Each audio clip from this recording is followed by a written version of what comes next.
You know, my son, Yeah. yes, he's under 10. Yeah. And he goes and studies Arabic on the weekends when he has Yeah. time. And his school teach him the Quran with meaning. Okay. So this is something that we should not generalize. It depends which school you go to.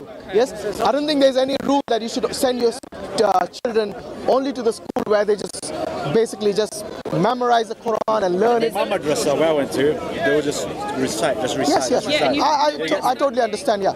But this is something that is not what Islam encourages, in the sense that, yes, you know, that if your teacher says that, okay, you memorize the Quran, yes, but then on a later date, we are going to learn the meaning as well, then that is the holistic understanding of the Quran. Because the whole idea of the Quran is not just reciting it, but to understand the message of the Quran. Yeah, and to keep studying it. Yes. A lot of people don't keep studying, and they're sending false message because their actions go against Islam, and that's where that's like people like me that have these questions, because the people that are calling themselves Muslim are not leading their life in the way of Islam. Yeah, that's not, you know, ignorance, unfortunately, is something that has plagued our societies and our communities. Yes, and that is the reason you see racism. You see this division between different different families, because of they come from a certain caste or whatever it is. You see what I mean? We had that all. Yeah, I know. This is all down to because they haven't learned the religion and the deen properly. Because if that was the case, then you would use not only your reason, your rationality, but you would use your religion to correct the people who have basically misconstrued the religion and made it into some sort of a culture club. This is not what Islam is about. Islam is about respecting you as an individual based on your own self as a person, rather than you of a particular color or you of a particular culture. Yes, and this has always been the message of the Quran. Look at Hajj. You know, Hajj is one of the most beautiful things that anyone can see. You want to give it to her? Give it to the mic. Give it to her. Yeah, she'll put it on herself. Yeah, that's fine. Just put it in the corner, that'll be fine. Yeah. Just so I can hear you better. You come when the party's over. It's okay. Let me take the little one out. Then you say that, and I just saw a gentleman that was here before you. There were two Muslim guys, and because one's a Shia and the other's a Sunni, he said they wouldn't say salam. Yeah. So where's is the brotherhood and the divides? Saying salam, I mean, even if it's something which is just greeting someone with peace, yes? But unfortunately, some people have developed this fanatism, this discord in their hearts, not to greet someone with peace even. But yeah, I was telling you about the Hajj. Yes. So you know, Hajj is something where you see this come into practice, where you have, I don't know, millions of people who go to this one particular holy place, Mecca and Medina later on. It's something that you see during Hajj. By the way, Hajj is only in Mecca, but they go to Medina just out of respect of the Prophet Muhammad sallallahu alaihi wasallam, just to correct myself there. So you see, during this time, you find people of all backgrounds, different colors, different races, different statuses, yes, whether old, whether young, yes, whether they're rich or poor. You see them all clad into one white, two pieces of cloth, you know, for the man and for the woman, just white cloak over them. And this is something which is the beauty of humanity, where you have all different cultures and backgrounds coming into one place and worshipping the one God. Yes, this again is something that you find unique perspective in Islam.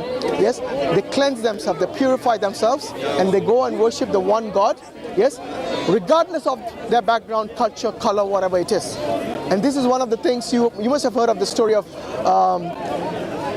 Malcolm X, where he actually went to Hajj, yes, and he forgot about his color and about his race when he went there, because he probably had this misconception about the Muslims, that they find the Arabs compared themselves superior to the others. But the love and the respect he found and the brotherhood that he found amongst the different people who went for Hajj, it just completely opened his mind to a new domain, a new world that exists within their own world, you know, in a way. And this is something which is the beauty of Islam.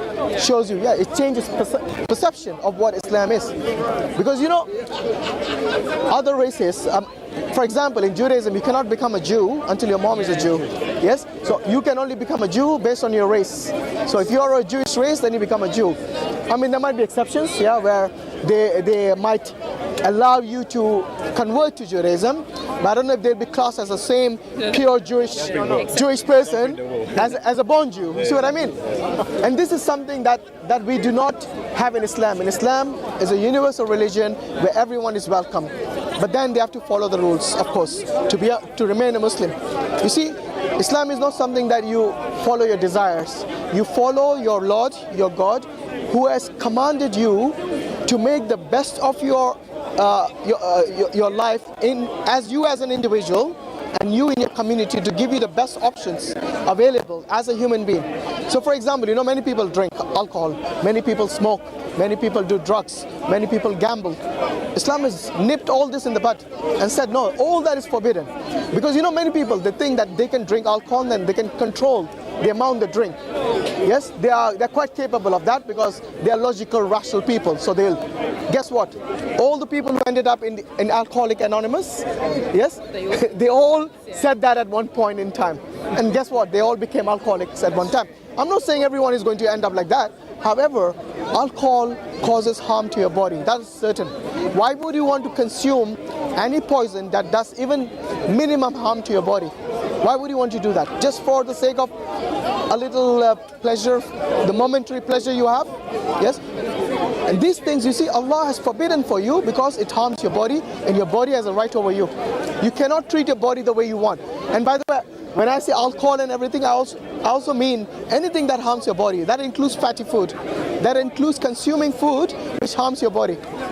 Yes? Yeah. Especially for Asians like us, you know, all the samosas and all the... you see what I mean? Yes. So this is something that we have to take into account. And Allah has given you a body, you have a right over your body, and you're going to be accountable on the Day of Judgment if you mistreat it. Just like you mistreat your partner, or your mother, or your children, or your parents, your body also has a right. And everything is balanced in Islam. Everything has a meaning. Everything has a right. And everything has accountability. Sorry, everyone has accountability for misusing those rights or abusing those rights. And the same goes with drugs. The same goes with gambling. Because you know, people who gamble, they think that, oh, we can control it. But then the urge takes over and they go out of bounds. They go into debt. Sometimes the families are destroyed. Sometimes they have friends, they borrow money, they can't repay back. The friendship is destroyed. The relationship with their parents is destroyed because they borrow money from the parents and from the brothers and sisters, and they can't repay back. So all this causes disharmony because we do not see this as an individual problem. We see this as a problem for the whole society. Yes? So even a person might be drinking alcohol and he says it's harming me, not anybody else. He doesn't realize that he's drinking alcohol, and when he goes over the limit, when he's unable to think correctly, yes, when he loses his ability to judge, when he's driving a car and he knocks someone dead, yes, that individual who died might be somebody's father, might be somebody's brother or sister. Yes, they have taken away their entire life. They might have taken away a mother from the children because of the negligence of that person who was drinking. Now look at Islam. Islam nips all that in the bud, and it completely changes society in the sense that all these harmful things, you know, if you go every Saturday in certain places where there are lots of bars and pubs, you see people, very educated people, high status in the society. When they go in the society, they won't even behave like that. They will dress appropriately. But when they are drunk, you should see the state of them. They're puking on the streets, walking on the four limbs, you know, literally behaving like animals, unfortunately. Do you truly think that you can be a good Muslim in the Western world? Why not? Even walking down the street, you hear music, so? Things on TV, our children are being... You can always switch off the TV, you can move away from where they're playing music. You know, these things are... actually get through the door sometimes in these big corporate companies. Yeah. If you walk through the door of a hijab, as much as they say that they're not gonna... You can take them to court for discrimination, trust me. Yeah, you can do this in this country. They won't tell you it's like that. But you see, they won't write in paper. Yeah, no, you're absolutely right. There is discrimination based on religion, okay, based on race as well, based on gender as well. Yes. So what happens? You stop becoming a woman. What happens then? I'm going to act like a man now? No, you don't. You live within the bounds of the law, and then if there is a law, which says that if they discriminate you, then you go to the court and you take your case there. You do it in a legal way. The struggle that you go through in this life is something that Allah will see.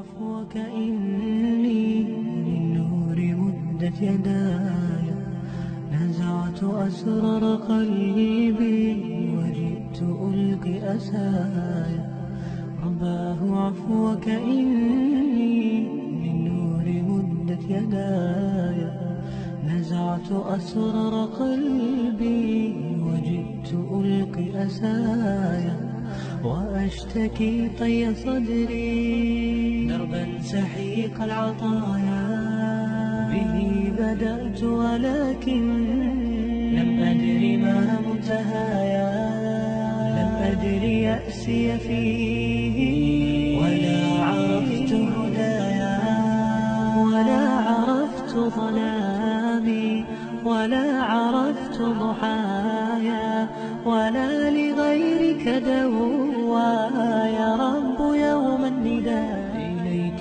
أنت صباحي مصفد بمسايا فاسكب ضياءك إني ظمآن ضل صدايا إليك أنت صباحي مصفد بمسايا فاسكب ضياءك إني ظمآن ضل صدايا لم أدر من أي نبع أسقي جنين الركايا والشط لا ما فيه يكفي الأرض في حشايا رحمك يا رب إني والذوقي والخطايا عفوك إني للنور مدت يداي نزعت أسرار قلبي وجئت ألقي أسايا